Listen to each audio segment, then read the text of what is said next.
Thank you for joining us for today's webinar on how to apply for Division of Arts and Culture 2026 to 2028 Cultural Facilities Grants. Recordings of all webinars, including this one, will be posted to our YouTube channel and website, and a PDF of these slides will also be posted on our website. I am Sam Brown, the Arts Administrator for the division and basically the grants manager for cultural facilities grants here at the division. On the call with me, I do have Terry Epstein, and I think that may be it for the division right now.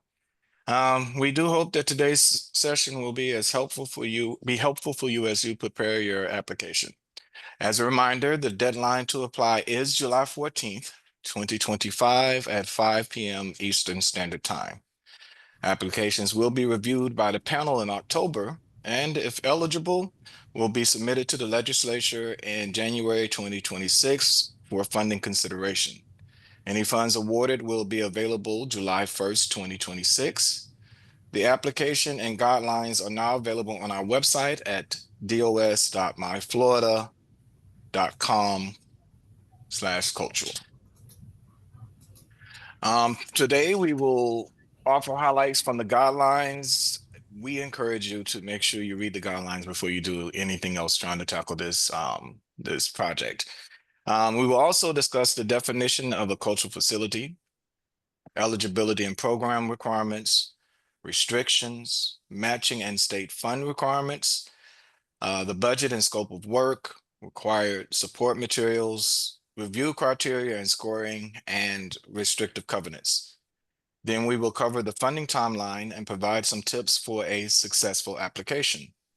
Finally, we will have the opportunity for questions and answers. Again, please carefully review the guidelines and contact us with any questions once you have done so.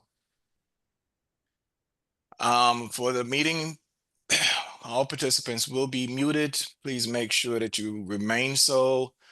No video. We encourage you to submit your comments and questions through the chat feature, and we will try our best to address all the questions during the question and answer period at the end. Let's get started. All Division of Arts and Culture Facilities Cultural Facilities grant applications are submitted and managed through dosgrants.com. If you are new to the system, you will find helpful video tutorials on our YouTube channel. These videos cover creating a new account or activating an account imported from our old system, associating your account with your organization, navigating the site, managing your organization, completing and submitting an application. And something to remember about dosgrants.com is that individuals may not apply for cultural facilities grants, so you must complete an application for your organization. To do this, you must be associated with an organization. Each individual person who uses the system should register for their own account in the system rather than having a single account for everyone at your organization.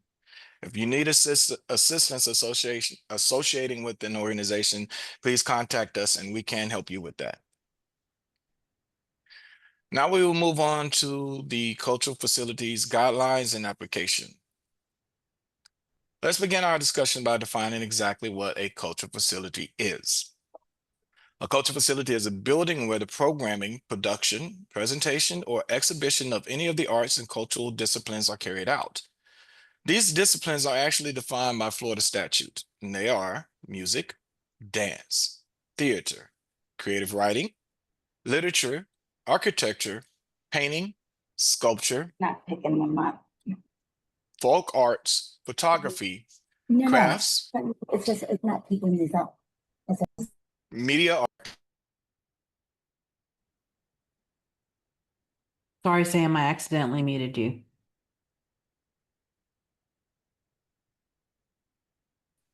How long ago did I get unmuted? Do I need to do this slide again? Yes, please. No problem at all. A cultural facility is a building where the programming, production, presentation, or exhibition of any of the arts and cultural disciplines are carried out. These disciplines are actually defined by Florida statute, and they are music, dance, theater, creative writing, literature, architecture, painting, sculpture, folk arts, photography, crafts, media arts, visual arts, and programs of museums.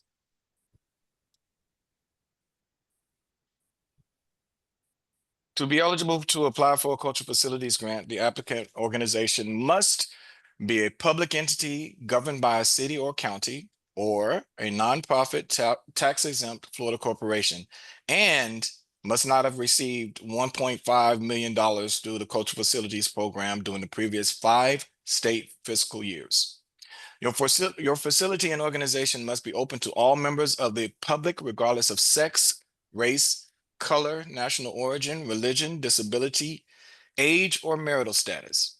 Organizations may not have multiple active cultural facilities projects under contract at one time.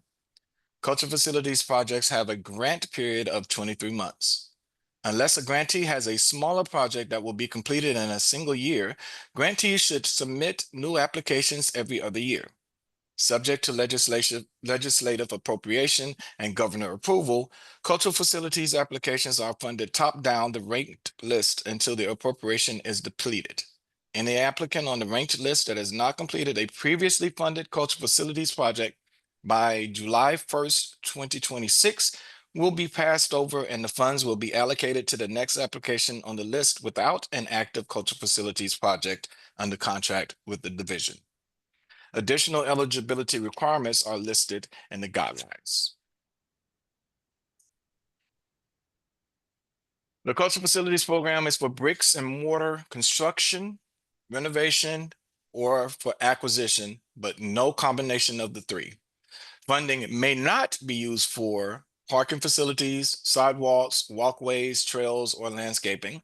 If part of your project includes parking, sidewalks, walkways, or trails, that is permissible, but they may not be the entirety of the grant project.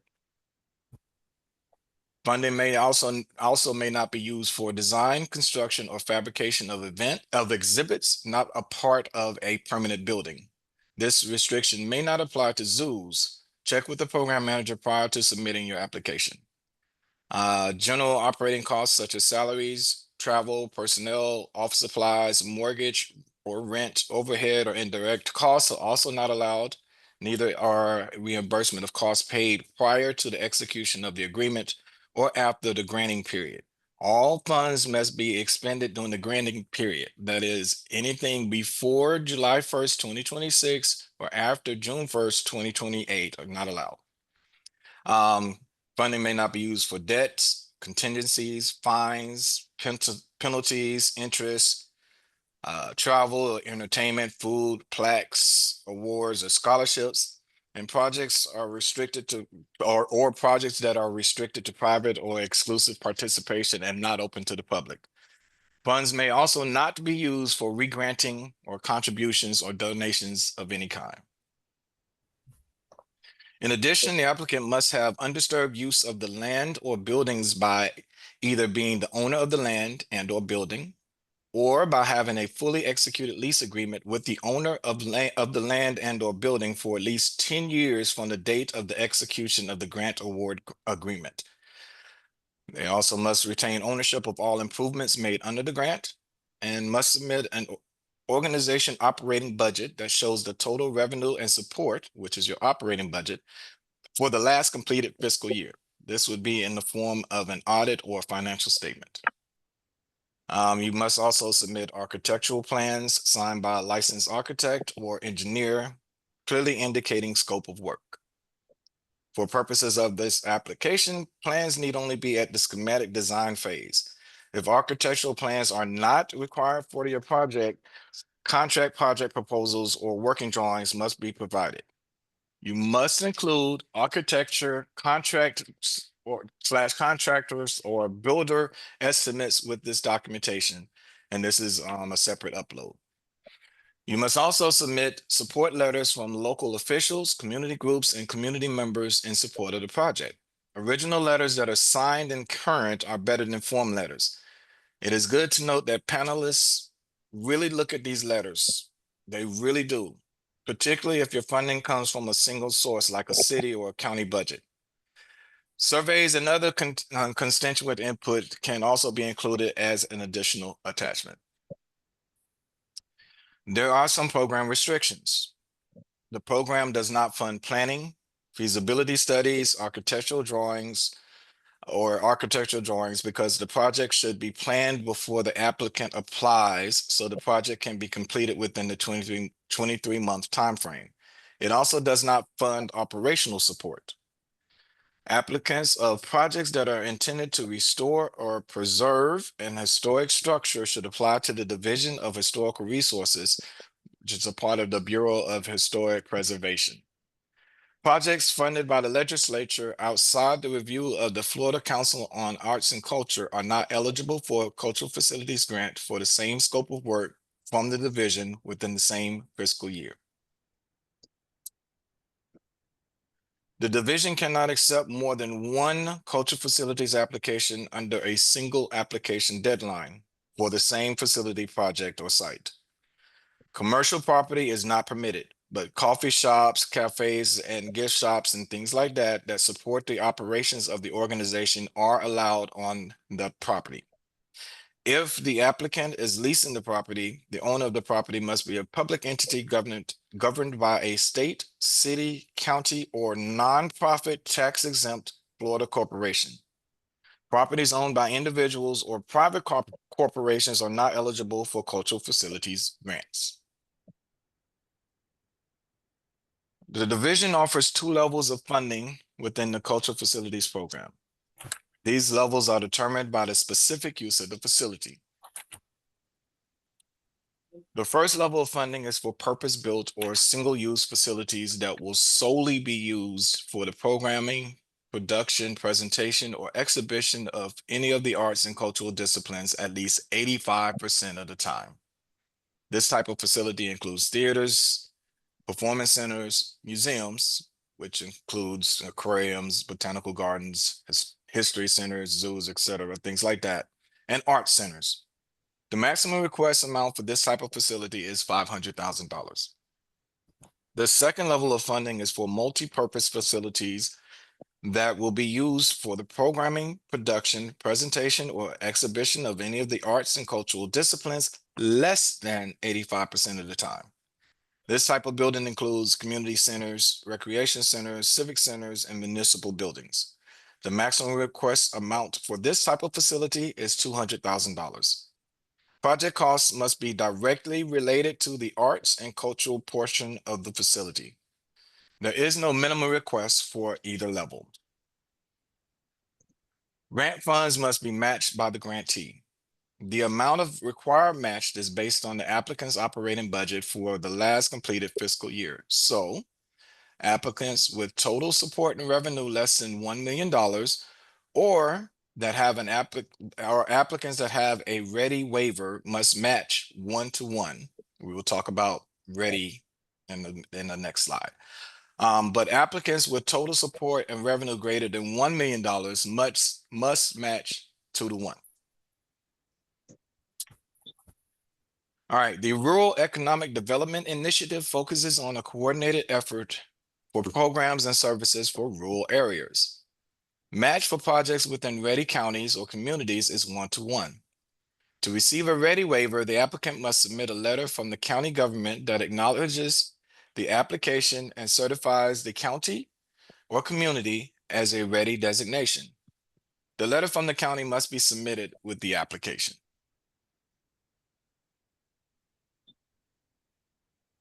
The types of match that you can have include cash on hand, and it must be at least 25% of your match demonstrated by bank statements. Irrevocable pledges, which can be no more than 75% of your match, and irrevocable pledges must be documented and verifiable. Pledges must be signed, dated, and indicate when the funds will be available in the future. Pledged funds must be available to be expended during the grant period. Any pledges already received should be included in your verifiable cash on hand. A letter from your board stating that they will raise the funds is not an irrevocable pledge. The money must have already been raised. And then there are in-kind contributions, which can make up no more than 25% of match. In-kind contributions must be documented and verifiable. Documentation must indicate professional expertise and market costs and be certified by the donor.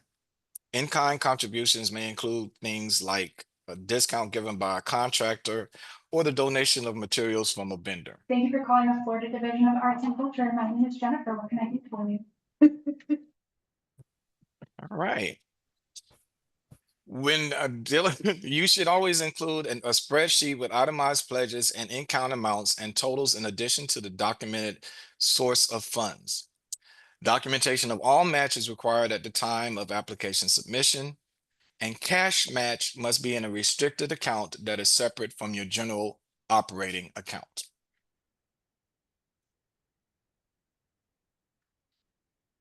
The budget section of the cultural facilities application is very important. You are required to provide a detailed budget for your project that breaks down into specific construction categories. Here are some of the questions about your project budget that will help you to determine if you are ready to submit an application. What is the total cost of the project? What are the budget category options specific to your project? Which budget categories will use state funds?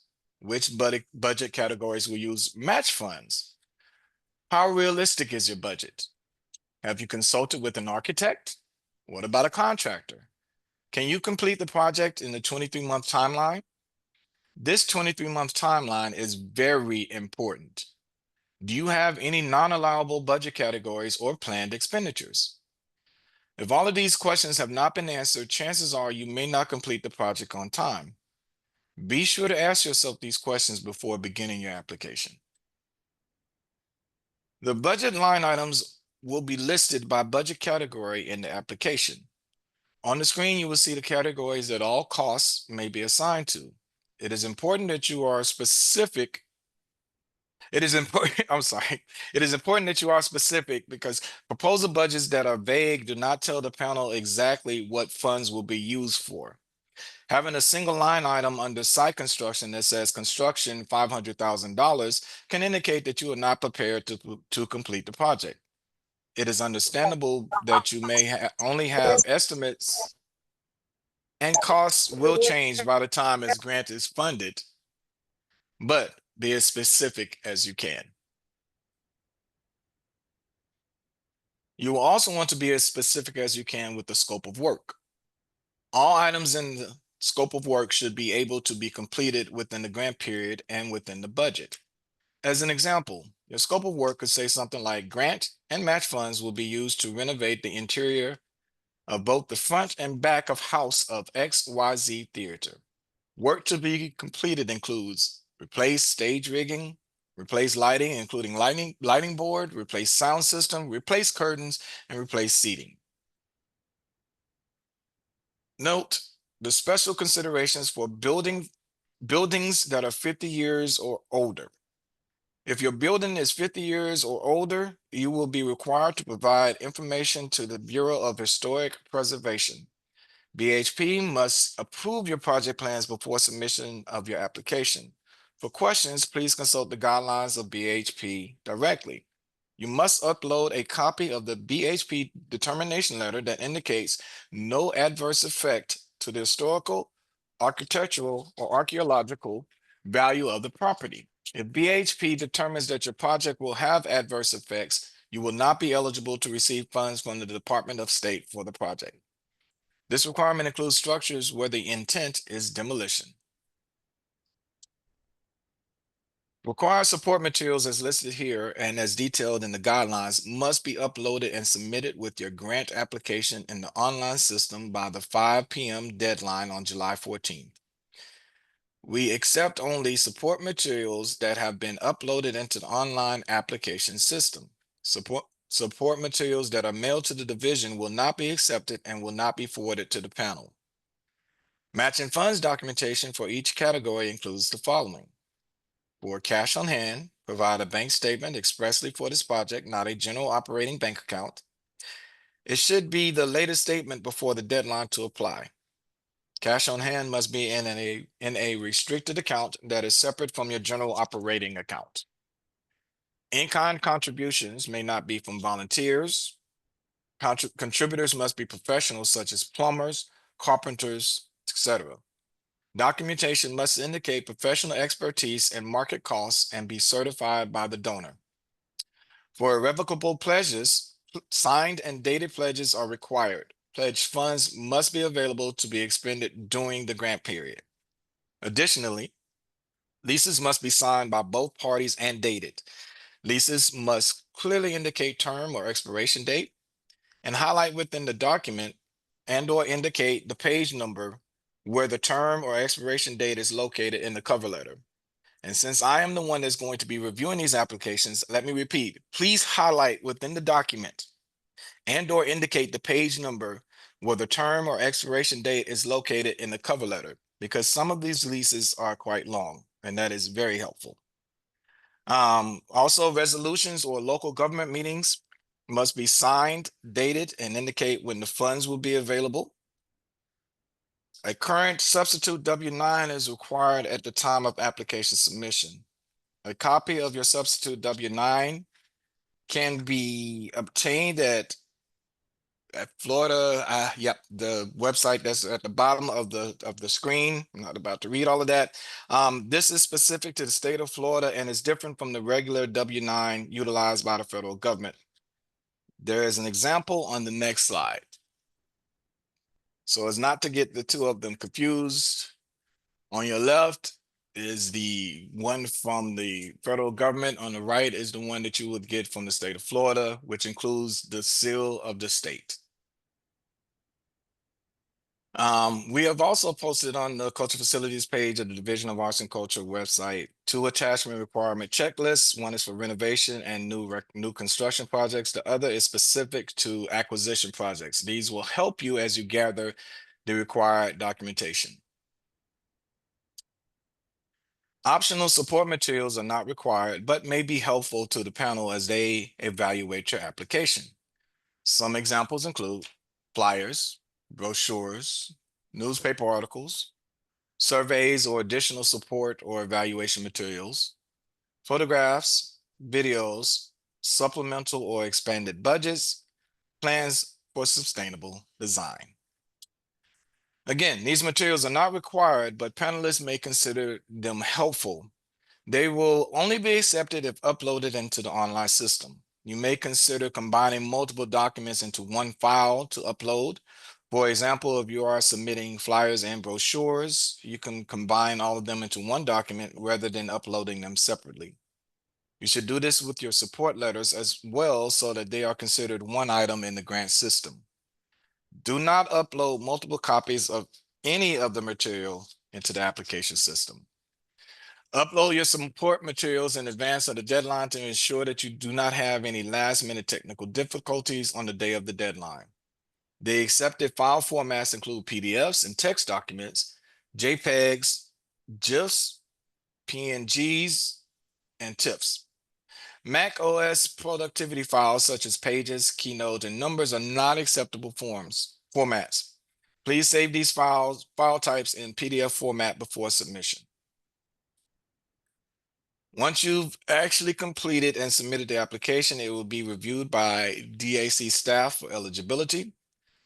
And all eligible applications will be reviewed by our panel, which consists of members of the Florida Council on Arts and Culture. The scoring criteria consists of 3 main parts.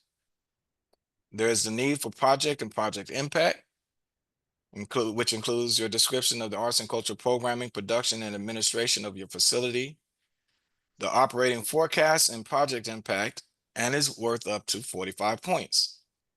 The scope of work includes a detailed description of the project and the final outcome. This section is worth up to 30 points. The final scoring section is project budgets, management, and matching fund statement. This category includes budget expenses and income, the matching fund statements, and the project team. This section is worth up to 25 points, and all three parts comprise a total of 100 possible points. The panelists use a guide to score the grant applications based on the information you provide in the application, required attachments, and additional data provided by staff. We will discuss the information that is provided to the panel shortly. The panel's members' individual ratings will be averaged to determine the final score for each application. All right, some questions to consider when you are writing your grant include for need, for project, and project impact. What is the facility being used for and how is it being used? Why is your project needed? This should include a look inside your organization. How will your project impact the community? This is a look outside of your organization. For scope of work, what are you going to do? Build or renovate what exactly? Purchase what exactly? Be as specific as if you were speaking to a contractor. What are the elements of the construction or renovation? For the project budget, how are you going to pay for it? How have you identified the expenses and budget categories? Do the budget categories cover all the items in your scope of work? Who is your project team? Will you have paid staff dedicated to overseeing the project, working with the contractor and reporting on the progress? We have posted on the Cultural Facilities page of the Division of Arts and Culture website some tips for writing the narrative section of your grant. In an effort to make the review and panel process more transparent, the guidelines include information about the review process and what is provided to the review panel. The technical review of applications verifies that the appropriate documentation has been submitted and that it supports the standards set by the guidelines. If necessary, a request for clarification will be sent with a deadline for submission.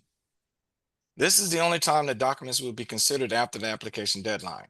These requests are not for additional documentation, but to clarify information already submitted in the application. Clarifications will become an official part of the application.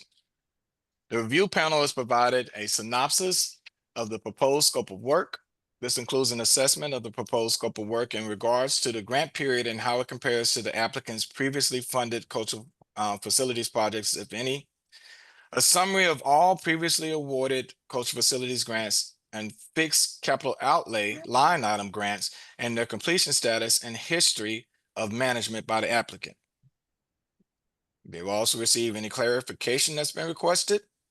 And as assessment of the proposed estimate and assessment of the proposed estimated budget, including eligibility of claimed match contributions with recommendations for any grant funding level adjustments that may be justified by the findings of the staff technical review. And any other information regarding the application organization and its compliance with previous division grants.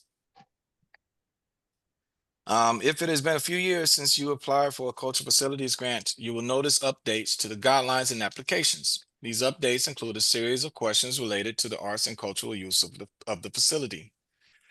These questions include how many days or hours is this facility open to the public? How many of those days and hours are dedicated to cultural programming? How would you describe the types of cultural programming that will take place in the facility? And who is responsible for the programming and what are their professional qualifications? Relatively new to the application is the inclusion of a cost estimate from the architect or builder or contractor.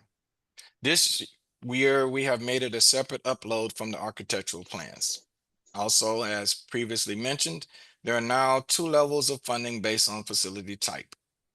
Finally, organizations are now required to update their organization profiles with a UEI number. This unique entity identifier can be assigned at www.sam.gov.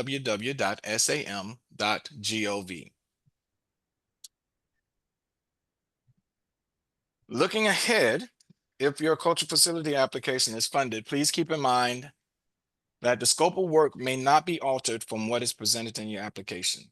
The project that was recommended for funding by the Florida Council on Arts and Culture may not change. If the proposed scope of work is no longer feasible at the time funding becomes available, you will then need to submit a new application for a subsequent cycle. All grantees are required to record either a restrictive covenant or purchase a surety bond. More about this on the next slide. Work may not be completed and expenditures may not be made before the funding becomes available. This will be July 1st, 2026. Grantees must demonstrate a competitive procurement process for goods and services. And grantees are required to submit for review and approval any contracts for the project prior to execution. Be sure that all contracts include the required non-discrimination clause. It could be something as simple as non-discrimination policy. XYZ Contractors Incorporated will not discriminate against any employee employed under this contract or against any applicant for employment because of race, religion, gender, national origin, age, disability, or marital status. These last two are not new requirements, but will be more closely monitored than they have been in the past. It is important to note that restrictive covenants are required for cultural facilities grants. Florida statute for this program requires that all cultural facilities grantees or property owners must sign and record a restrictive covenant on the property or purchase a surety bond. To purchase a surety bond for 10 years is very expensive and thus cost prohibitive. The restrictive covenant is a lien on the property and ensures the property will be used as a cultural facility for 10 years after the date of the grant award agreement is fully executed. If the facility is not used as a cultural facility for 10 years, a prorated portion of the funds must be returned to the state. Restrictive covenants are prepared by the division and are signed, notarized, and recorded with the county clerk's office by the grantee and owners once funding has been made available. But it is important that property owners are aware that this is a requirement for the distribution of funds. Here's our timeline for the application. The guidelines and application are now available. July 10th at 5 p.m. Eastern Time is the application deadline. Applications must be submitted via the online grant application in dosgrants.com, DOSGRANTS.com, and support materials must be uploaded by the deadline. During July, eligibility of all submitted applications will be confirmed. And on October 8th, 2025, weather and circumstances permitting, the Cultural Facilities Grant Review Panel will take place. Tentatively, this year's panel will be in person in Broward County, with details to be announced at a later date. In October of 2025, lists of grants recommended for funding by the Arts Council will be submitted to the Secretary of State. And between January and March of 2026, the legislature will determine potential funding appropriations. This is not final until the budget is signed by the governor. And the grant period for funded grants will begin on July 1st, 2026. This is a screenshot of an application template in dosgrants.com. I want to point out a few important features. Make sure to save each page of the application by clicking on the Save button before moving forward. You will find the Save button on the top and bottom of each page. Once you click Save on a page, you will either see an error message in red next to a question or a check mark next to the section you have just completed. We highly recommend resolving any error messages before moving to the next section. The system will not let you submit the application until all error messages are resolved and all the check marks are in place.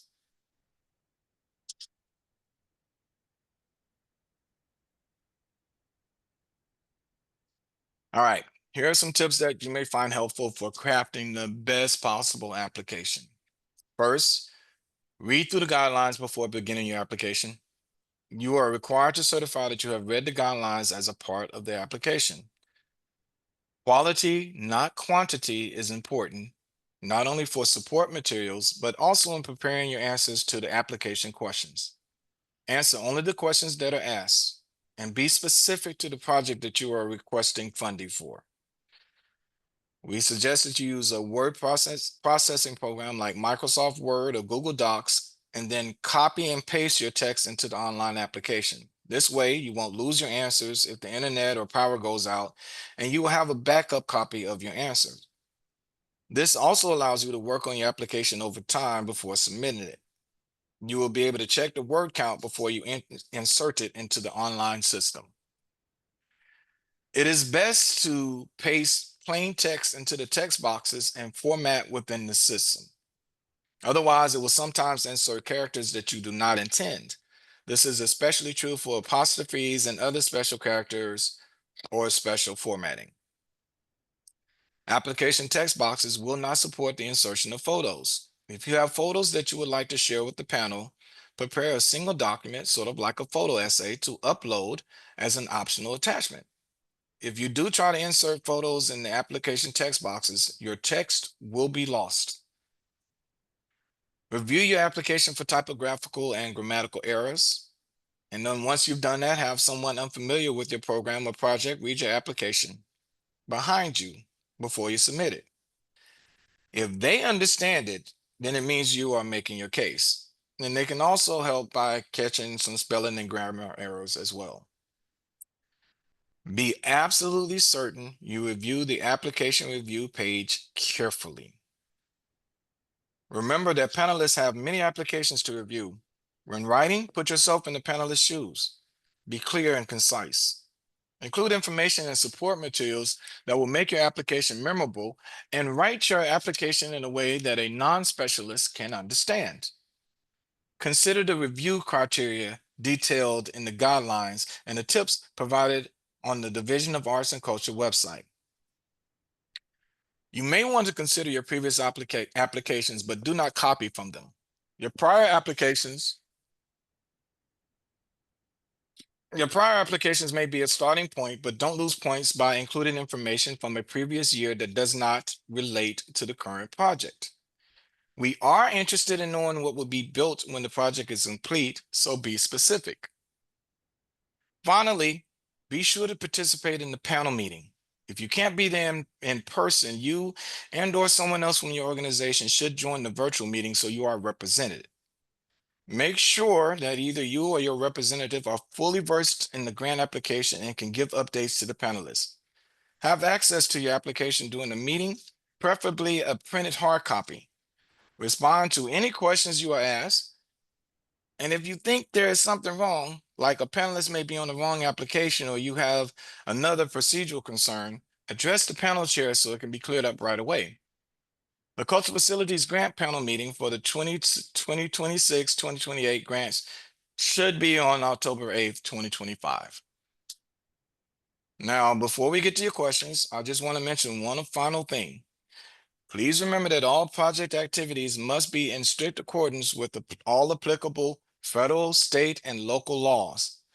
Grant activities that do not demonstrate compliance with federal, state, and local laws will not be funded. Now that we have concluded the presentation portion of today's webinar, we will turn our attention to your questions. You can submit your questions to the chat, and we will get to them as we can.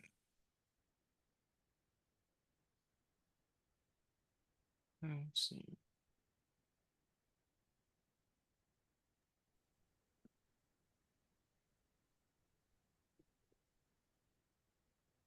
Slide 29. Let's see about that.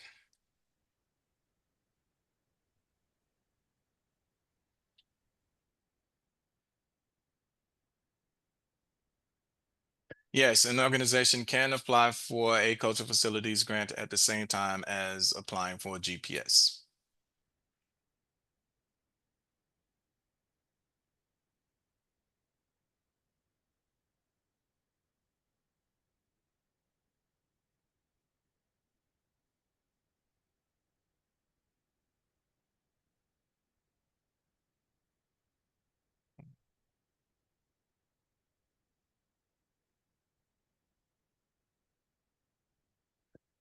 You cannot receive any funding for any work that is started before the funding is available. So yeah, technically, okay. Terry, would you like to answer the one about the funding? Yes. So Julie, if you have a very large project, you can do work before the grant period, but none of that work can be included in your grant award or match. So what you want to put in your application, which will ultimately end up in a grant award agreement, is work that can be completed during the grant period, not before.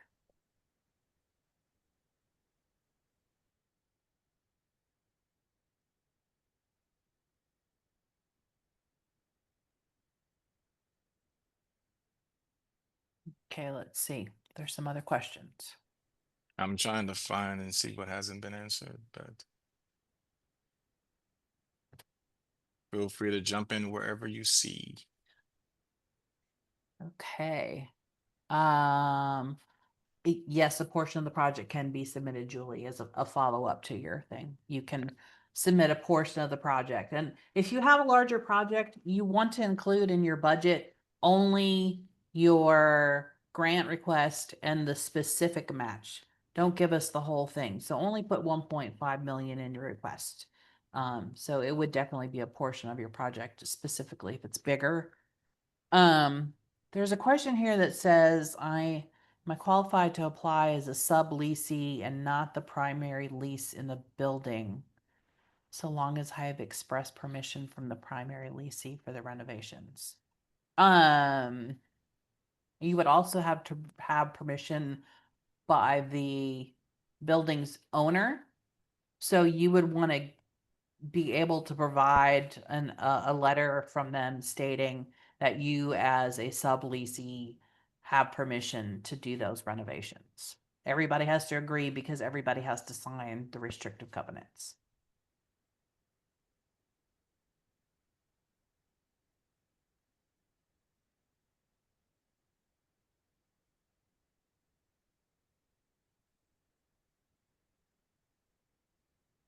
Sam, can you go back to slide 29 again? It looks like.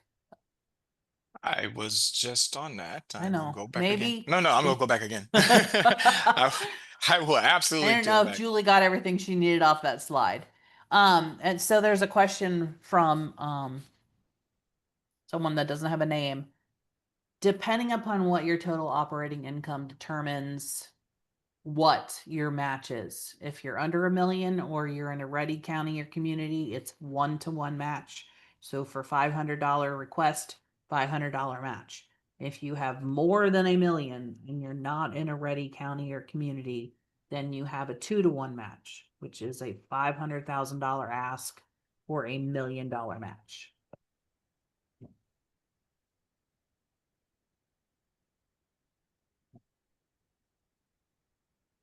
And I'm not sure about the second half of your question, Piotr, but yes, you can have GPS and the facilities grant at the same time. Applications in at the same time, yes. And you can be granted them on the same year.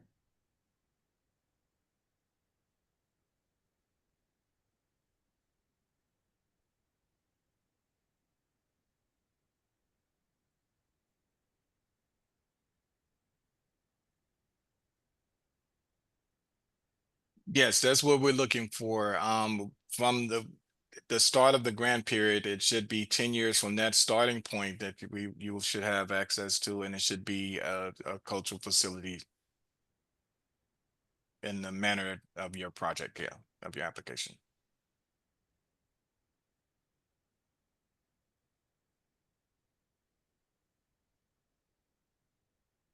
So Melissa, I wanted to clarify on the lease agreement. So you may currently have a lease that's it's currently slated to end before like 10 years.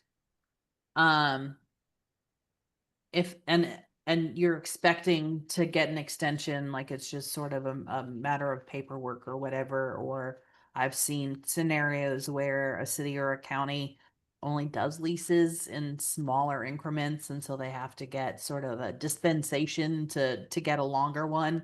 If that's the case, just let us know. You may need to provide some additional documentation to go with the current lease that you have.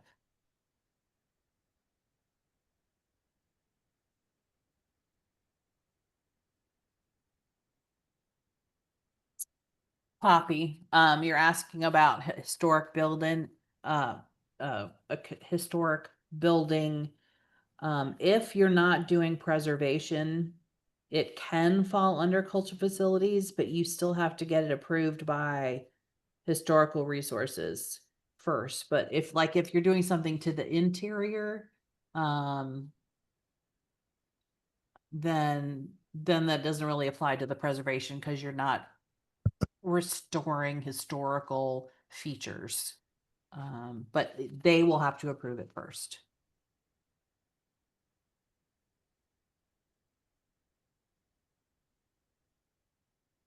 Do we miss anything? That seems to be it. If you don't have many more questions.